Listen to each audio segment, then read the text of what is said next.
Hello everyone, and thank you for joining me for episode 3 of the Day 1 Experience. Today's guest is Julian Michaud, an excellent drummer and musician overall, a great friend, a great producer, and a powerhouse of positive energy. My name is Julian Michaud, artist name Julian Stella. I'm a musician, multi-instrumentalist, competent drummer, and I produce music. I produce my own music, but I also produce. I intend right now to produce for other artists. So yeah, that's me right now. The Day 1 Experience.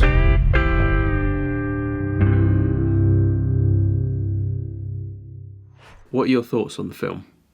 I would say moving. It's the first word that comes to my mind when I think about this film. And for me, it was more like a mirror of my life and myself. Because these things, sitting in front of a table and open a book, I can show you. I have some books, the same kind. When I write all my ideas and things to inspire me. So that's exactly me, I would say. So me sitting in front of the table and thinking, okay, what's the next step? What should I do? And overthinking, spending hours in front of this paper and be like, okay, what's the next step? I should do this, because I'm also a bit too much of a perfectionist. I want everything to be perfect before I start. But the issue is that you never start. There is a time, but you don't know when this time comes. When there is a switch, exactly like what you did in your movie. When you really decide, you don't overthink it. You do it naturally. You decide okay, stop enough thinking. Right now, I want to do my things, and I will take a first action right now. So, for example, okay, going to London. Okay. I go directly on EasyJet, and look for tickets and take a plane, book it, and don't think, okay, the ticket is booked, so what's next? Okay, I need to prepare my things and all this stuff. It's all about do one big action that will switch everything, and then after that, you want to do all the other actions that will go in the right direction. And that's how I felt about this movie. And it's really funny because I took action. I decided after 2 or 3 years of staying in my country, because the full story is that I've been studying for 4 years in England. Then I decided to return to France, do some projects, some music projects that didn't really work out at the end, and then COVID happened and everything. So I was stopped, and then 3 years after all these events, I was I don't know, I don't feel I'm really this person that belongs to this country, to this French countries, because my education, was everything I learned was from ICMP, and it's very different kind of way of thinking. And I was I don't connect with people anymore, so I want to leave. I want to go back. I want to try things, even if I'm a bit scared. To be honest, I'm still a bit scared, but I will do it.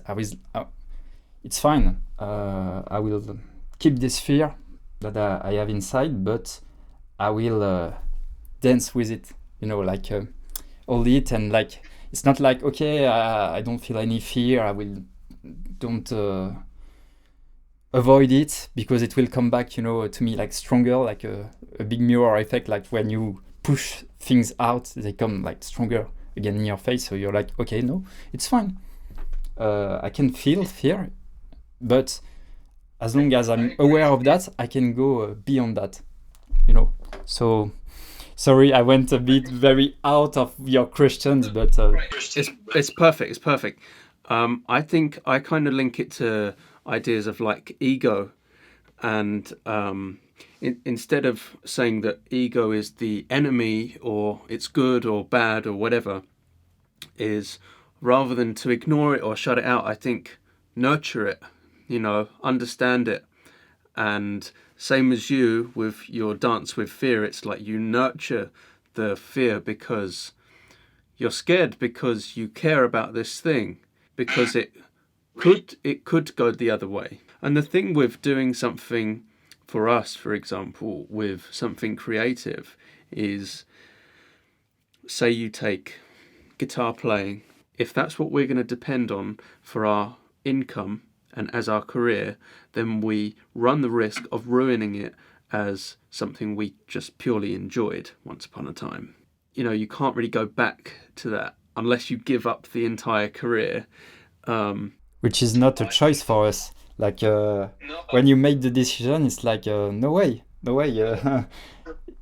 Like there is no like it will if it's not working. What would I do later? No, that's not how we think. When we are very into a project, we really believe that it will happen. That's the thing. So we just go for the next steps, even if we don't see like the full stairs. We just go one step at a time. It's like you don't see the full road. You see just 1 meter in front of you, and you go from 1 meter to another meter. And then at the end, you reach your destination, and you look back, and you're like, okay, that's how things happen to me. But you can't know like the full steps going forward. So that's a good point. And so then I would say it's incremental success. It's consistent good efforts and decisions over time, or over a long enough time. Yes, consistency. It's and be persistent. It's all about that, and I think still be connected, like to your vision. Like every day, like go back to that place when that's the vision, and the vision will lead the way. It's not like the vision and the final goal that is moving, and you have to move with it. It's like it's there. It's not moving at all, and it's you. You have to go that way, then go that way, then a bit like that, and again. And the road is always something like that, but it's not like something very simple when you know every step. It's no straight line. And that's another good comparison. I just thought of that actually.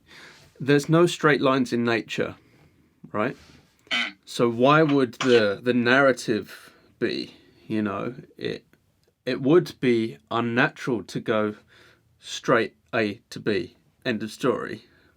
And that would also be boring. If you watched a film, for example, or you heard a piece of music that just went where you expected it to go, you'd go, that's fine, but was it worth it? If we're talking about songwriting or movie making, I like to make things backwards, idea-wise, as in, say, this is potentially where I want to start, this is where I want to end, and what is the most interesting way home, if end is home, or music-wise, if you're going to end on, I don't know, maybe some epic major chord with whatever. And what gives that a really good context that it feels like it's a payoff, that you've like earned that kind of ending, and that it all does come together, and that the journey was the reason that the ending was as good as it was. Yes, and it's crazy because I believe, all the creative projects, it's like for me, I believe that they all already exist, but you're like the instrument, like that has to work out things like, okay, I will do this, plus this, and you're a bit like, I would say like, hoping that it will work, but it's not like that. It's more like you do things naturally because you are in the right energy like to reach the destination, because and at the end when you finish the things you realize, oh my god, it was perfect. You're always a bit surprised, of your final results of your work, I guess it's the step at a time thing you mentioned, is that we put in these little bits and pieces, and then you get to like the end of this project and you go, wow, how did we get here? Or especially if you look back at something you've made like years and years later and you go, how did I do that thing? You're like, exactly. Or even if it's like, I had zero budget to make this thing with, but here we are. I did it. And there's quite a lot of filmmakers or creatives in general who have said, like when they were younger, when they were kids or just starting out filmmaking, is that because they didn't have so much stuff or much access to stuff, they would have limits. And because of those limits, it would make you more creative. And I feel exactly the same, which is why I like to use minimal equipment and such, and even minimal motifs when I'm composing and that sort of stuff. As far as filmmaking goes, if the film works without any music, it's gonna work. Tell me about your one day, and why haven't you taken the leap into that one day?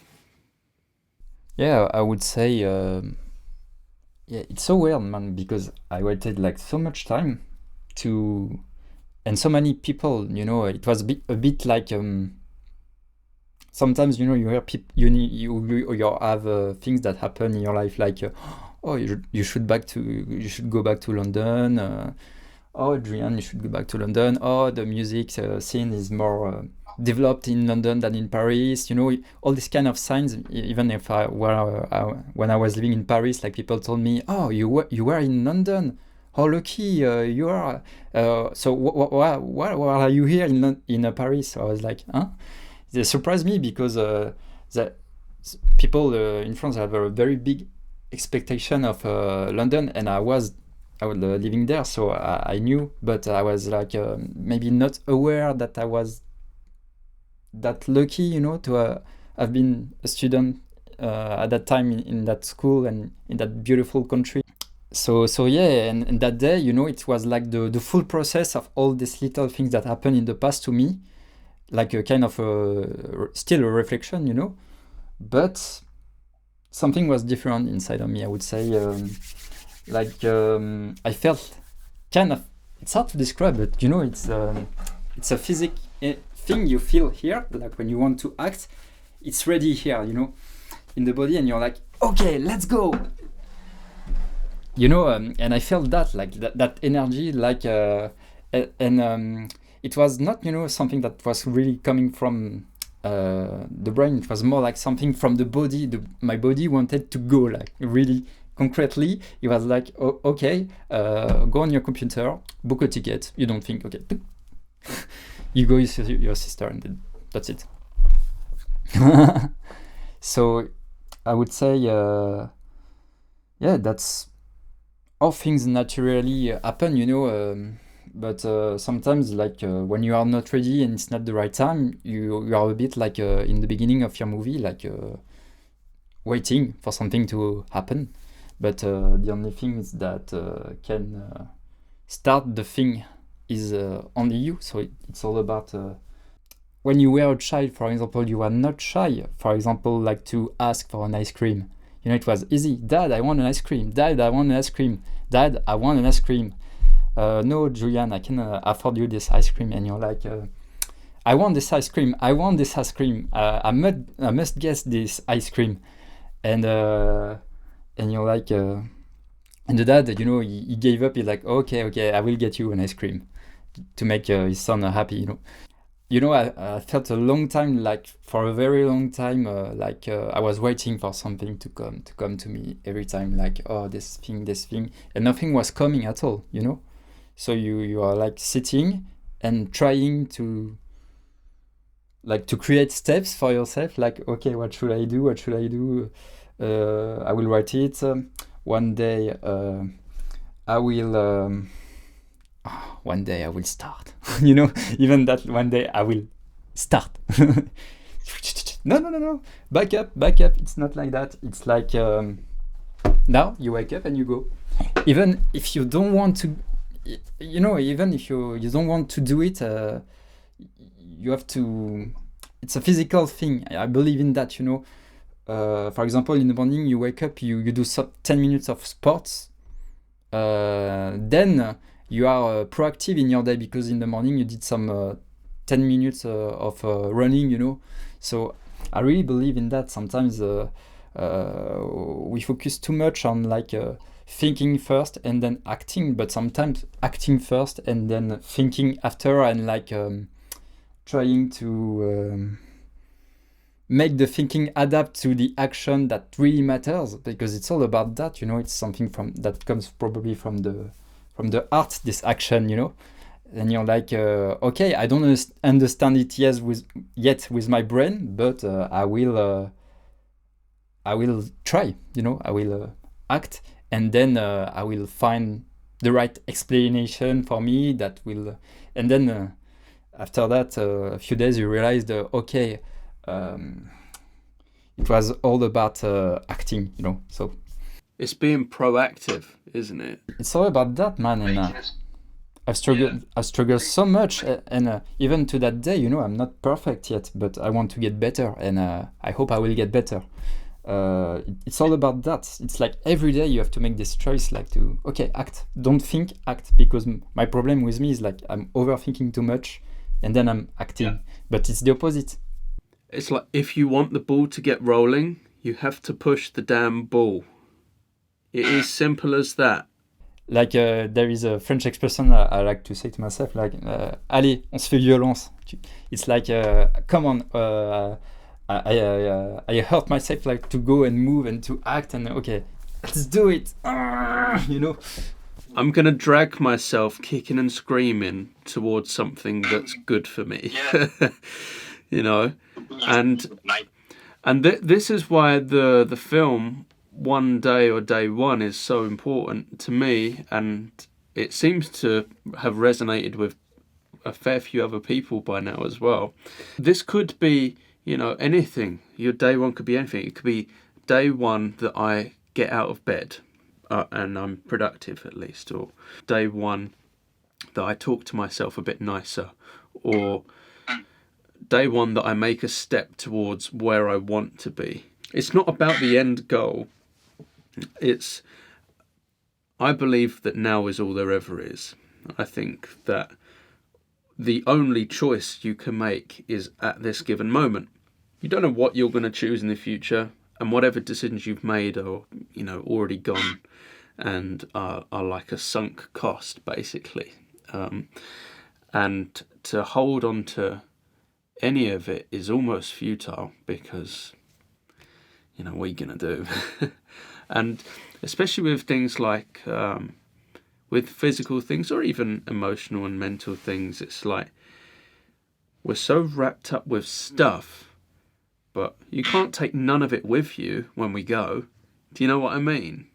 It's like, so everything is borrowed, everything is temporary, which means that bad times temporary, good times also temporary. But the whole point is that if we listen to a piece of music and we know where home is, and we go through and good context, and it plays out well, and we get to home and it comes to an end, and then we go, well, that was worth a listen. And if we were to live our lives in a similar way, to say, well, this is hopefully where we're going to end up, or we're going to aim for that anyway, and then maybe one day we can look back and say, well, that was a life well lived. I like how you say it, it's like going home. It's exactly like that, because it's coming from you, the final result you want, it's home. It's because it was already there somewhere, but you just have to go there. Take that road, like to get home. It's beautiful. Really beautiful way of saying it. Really inspiring.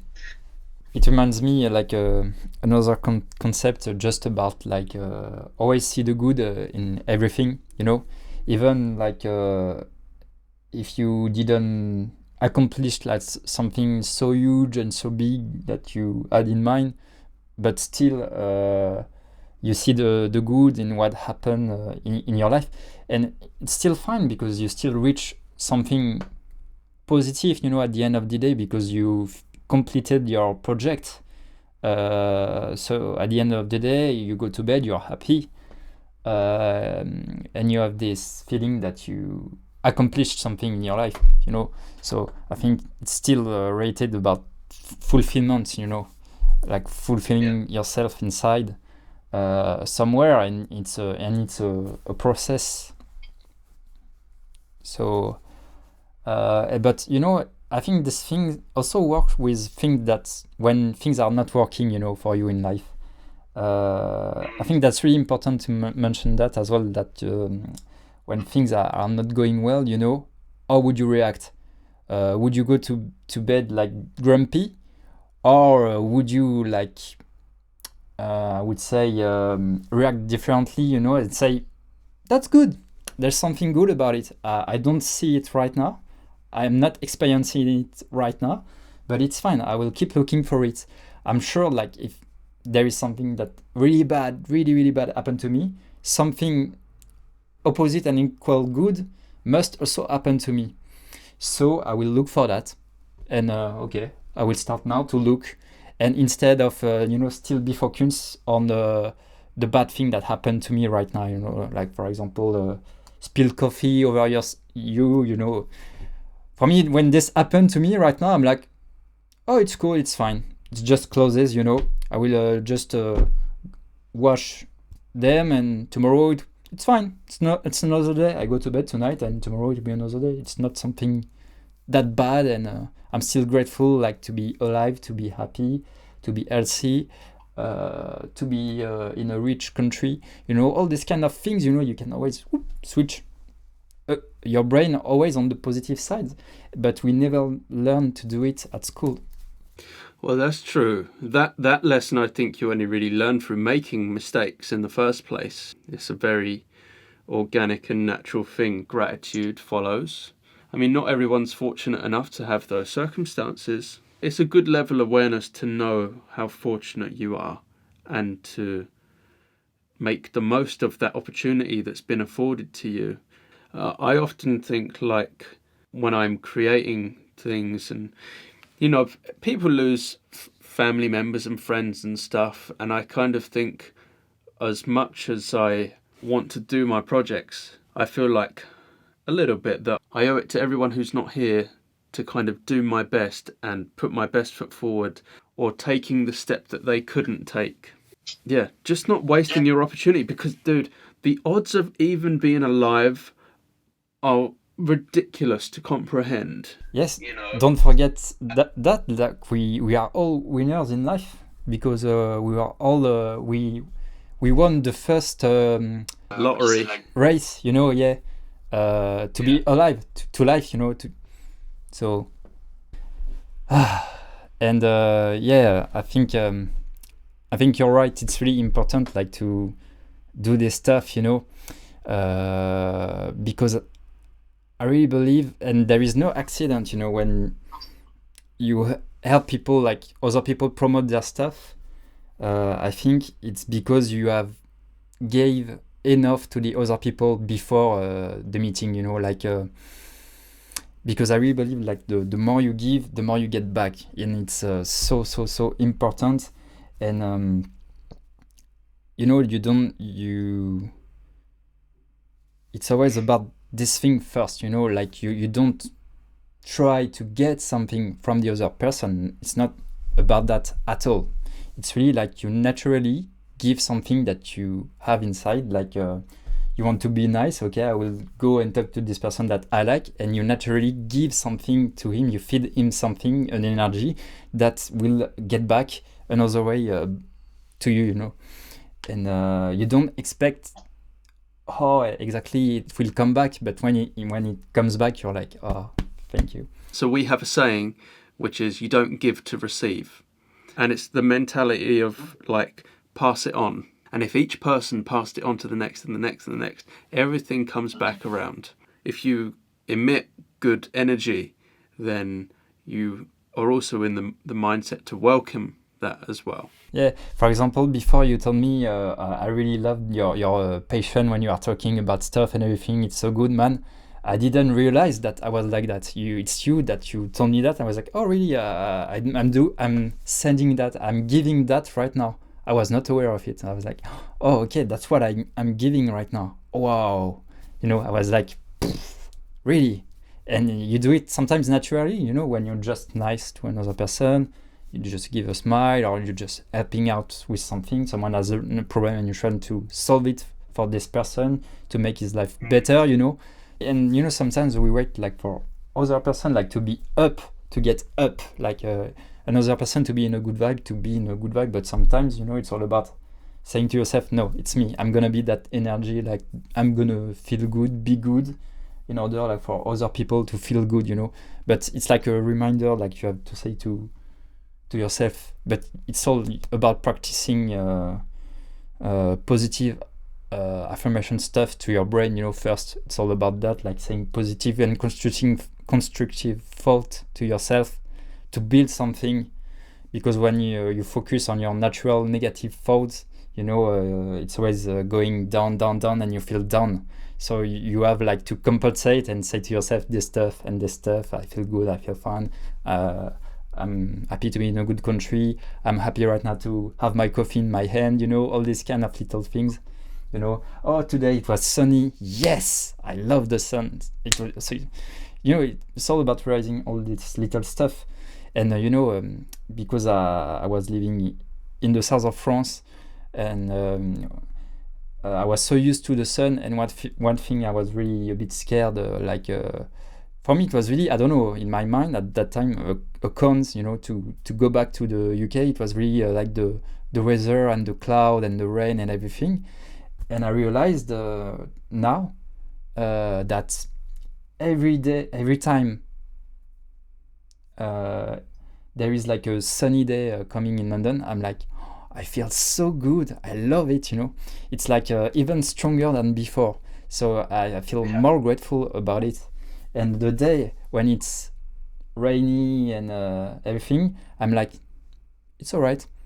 If I take the plane, if I go up in the sky, the blue sky is still here, the sun is still here, and it's fine. And I don't let the weather control how I feel. I say that to myself a lot, and that's how I switch this kind of limit, in my mind, like to feel okay, to feel fine. There's a Scottish comedian called Billy Connolly, and he said there's no such thing as bad weather, only the wrong clothes. Again, like we said before, everything is temporary, and what goes up must come down, and vice versa. And so they level each other out until you find a balance. I like to believe that negative things that happen is just to serve you, I think it's a very great way, like to seeing life. When something bad happens, it means like you haven't understand something yet about your life or something, a situation. So it's here to help you grow and serve you. It's all about learning to dance under the rain, I'm singing in the rain. Right, exactly. Just being resilient, that's a lot of it, right? Is just not being discouraged. Sometimes like the answer is just hold on for 1 second longer. And that can like save you, in a lot of situations. And it even say something bad is about to happen. Say you're having an argument. You're about to say this really detrimental thing. But if you say to yourself, don't say it, just hold on to your tongue for 1 second longer before you go too far. There is always a gap, a gap when someone said something to you that might hurt you. There is a small space, a silent space, when you can decide, like, okay, or should I interpret this thing that just happened to me? And you're like, will I take it positively or negatively? And you're like, No, I prefer to take it positively. So I will not react to it. I will not feel engaged emotionally about it, because even with other knowledge I've learned before, I know that the problem is not about me. It's the other person that is trying to express something. So this person might not feel well. So that's why he's saying that right now. So I will not overreact to that situation. I will try to feel some compassion, about the other person, and say, and then find the right words, even if it's hurting me directly, it's all about really learning these skills, but it's not easy, like, to don't take things personally. I think very similarly to you, in that when someone says whatever it is, good or bad or indifferent, whatever someone says, it's more reflective of them and their state of mind.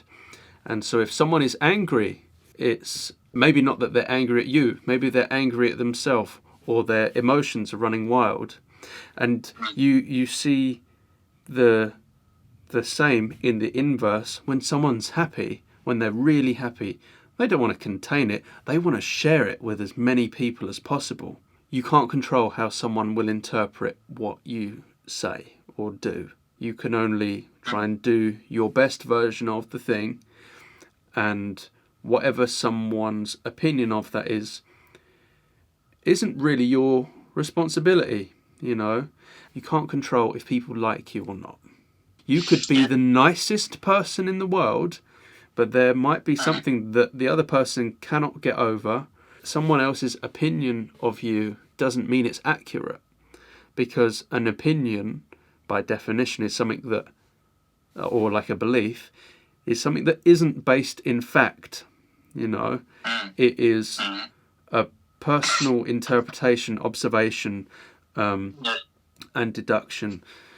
And to put any weight to that can be quite destructive. Again, with being balanced, if, say, you get to meet your idol and they are lovely and they love all the music you do and they love this and this, and they think you're amazing and they've heard all your tracks, well, then now maybe the ego gets inflated and I get a massive head full of too much confidence, but then my work starts to not be as relevant or impressive, or doesn't connect, because I've built up this false narrative of look how good I am. For me, I would try and not let the good times, I would try and not let the praise inflate me too much, just like I wouldn't let the criticism bring me down too much. And so I'd always level out. I don't know if this expression work in English, but in French we say it like that, like really stay down to earth. You are not, I don't know, Obi-Wan or whatever. You are not a superhero. You're just a human. You go to toilets like every other person. So you're just a human. Whoop. There is a balance between all things. Whatever happens has the opposite reaction, kind of thing. And so the question, I guess, is what's the alternative? And the alternative for me when creating films and one day or day one or anything in the future or stuff I'm currently working on is that if I don't do this, what's the alternative?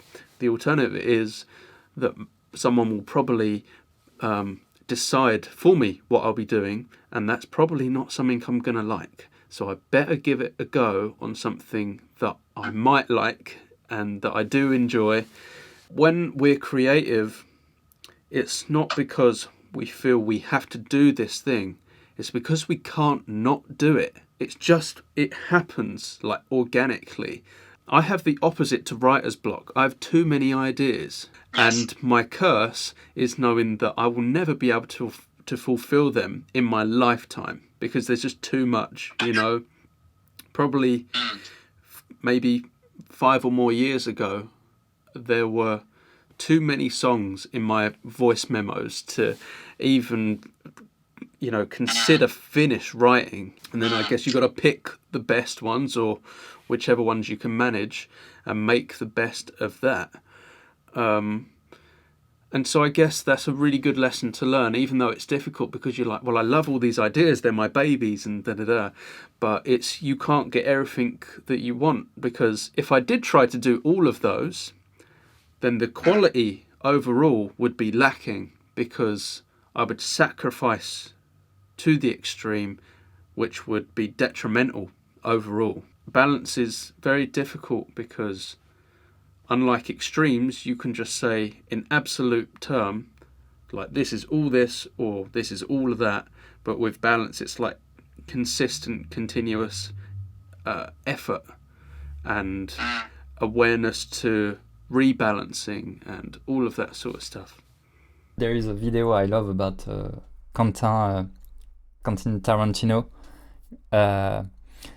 and he's saying, you don't know how to do everything, but you have like to tell other people your vision. You have to express it with words, and they follow that vision. But it's always about you and your vision first. You have this vision, and you explain it to others, and that's how really, I think, creative works. Even Steve Jobs, he had the vision of his iPhone, of his thing, so he tried to explain, that's how I want it, this shape, this size.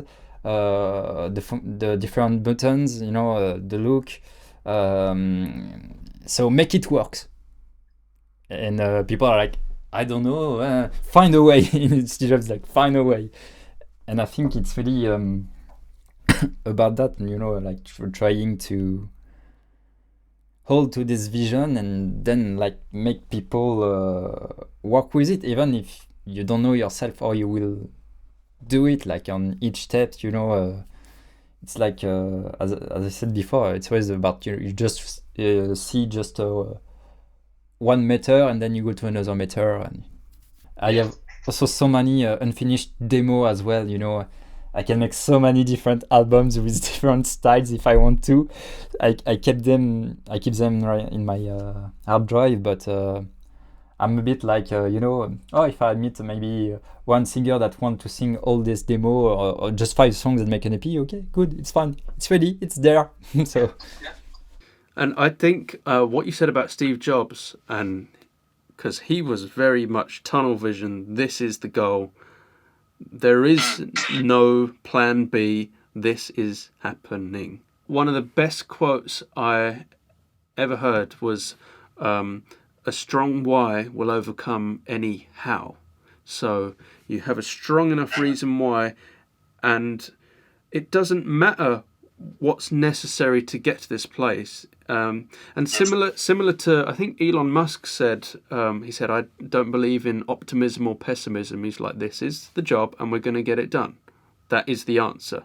It's all about just decide it, like I have the will to do it. Whatever happens, the decision is already made. Like you made the choice from the start today. I made the choice. It's day one. I made this choice. So right now I have to make this decision right into reality and shape reality according to that decision that is not decided and that will never move. And I think that's how these big people decide things. Steve Jobs with the iPhone. Henry Ford, with his cars, that's the same story. It's all about that. Like he decided something, he made a fast, rapid decision, and he didn't change it at all. And people tend to do the opposite. Like we switch decisions all the time, and at the end of the day, we never do something, and we are procrastinating, things, and never starts, and we stay in front of the your empty books and try to find your one day eye, like in your movie. Exactly. And then before you know it, you're writing the credits because your time is up. And what did you do otherwise? You made me think of when you said about going from thing to thing to thing.